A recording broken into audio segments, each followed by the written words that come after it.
Hoje nós vamos falar sobre relatório e laudo. Qual é a diferença de cada documento desse? No relatório, você vai falar e vai descrever uma parte da sessão do seu atendimento de forma sucinta e descritiva, tá? Você vai descrever o que aconteceu naquela sessão. Não precisa necessariamente você descrever todos os pontos da sessão. Não é isso.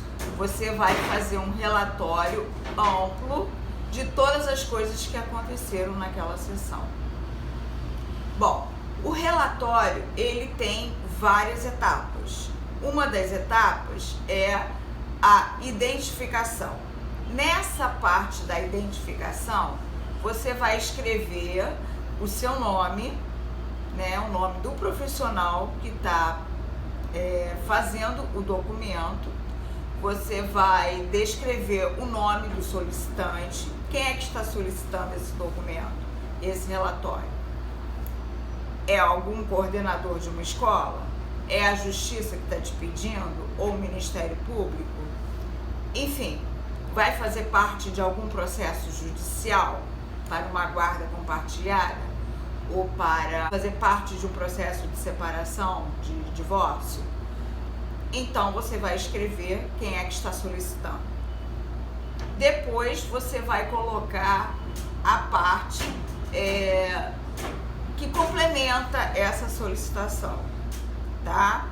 Que são, por exemplo, se for uma pessoa, né, ou uma escola, você vai ter que colocar o nome da escola. Se for a Justiça, que vara que é. Então você vai ter que complementar essa identificação com esses itens. Bom, depois você tem a demanda, né? O que é a demanda? Quem é que está demandando e por que está demandando isso aí?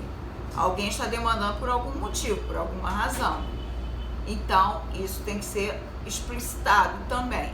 De que forma? Você vai dizer que é para responder ao processo tal, número tal, correspondente à vara tal, tá?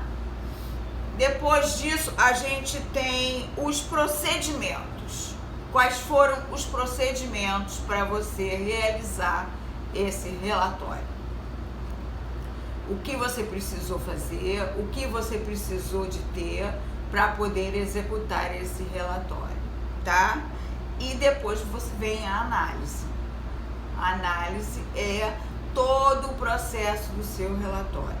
Você não precisa descrever a sessão, mas você vai descrever o que aconteceu de um modo geral. Você não precisa escrever o que o cliente disse, até porque isso não faz parte do nosso processo ético, tá? O que o cliente disse. Colocar a fala do cliente entre aspas, isso não corresponde a um documento psicológico. Às vezes a gente faz isso, mas isso não tem a ver com um documento psicológico. Não nos cabe fazer esse tipo de trabalho, tá? E por último, você tem a conclusão, tá? Qual é a conclusão? O que você chegou aos finalmente? Por que é que você está fazendo aquele relatório? De que forma você está atendendo esse procedimento da conclusão, tá? Então, dessa forma, você concluiu o relatório. Agora, no caso de um laudo, onde é que está a diferença crucial? O laudo, ele já entra com uma questão científica, técnica científica. Então, a gente vai falar sobre os elementos que compõem um laudo, tá? Que também entra a identificação, a descrição da demanda, os procedimentos e a análise.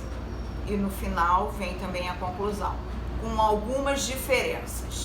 O laudo, ele é um processo de uma avaliação psicológica.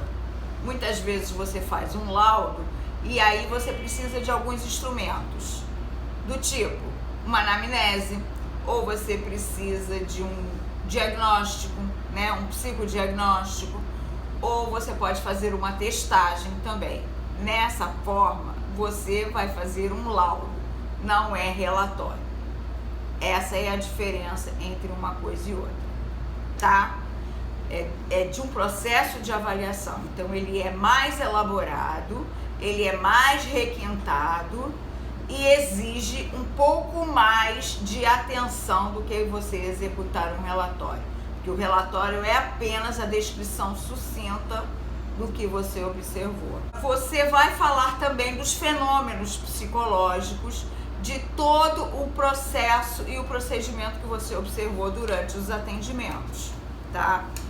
Durante aquela avaliação. Então, para você fazer um laudo, você vai precisar de pelo menos algumas sessões para você entender o que está acontecendo com aquele cliente, para poder você descrever. Eu aconselho a que toda sessão você faça as suas anotações, né? Você escreva todas as suas percepções, tudo que você percebeu, porque normalmente a gente faz mais laudo do que relatório. Normalmente a gente faz um laudo quando você precisa responder para a Justiça, para o Ministério Público ou para alguma instituição pública, né? Ou então você precisa entregar para um CRAS, né? Que é o Centro de Referência da Assistência Social, enfim. Ou até para uma elaboração de algum documento para algum médico dentro de uma instituição pública. Mas o laudo, ele é mais requintado, então entra outros profissionais. Você pode entregar para uma escola, você pode entregar para a Justiça, você pode entregar para um médico, né, para um neurologista, para um psiquiatra, enfim. Isso ele tem que ter a ideia do que é que você observou, do que você reparou. No laudo, ele é um pouquinho diferente, porque você vai entrar com a identificação, com a descrição da demanda, os procedimentos, análise e referência. No laudo, essa referência, o que vem a ser? É da onde que você se embasou para você chegar àquela conclusão, tá?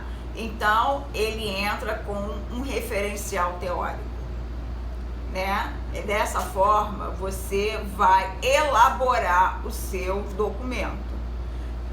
Você vai ter um referencial teórico para poder se embasar.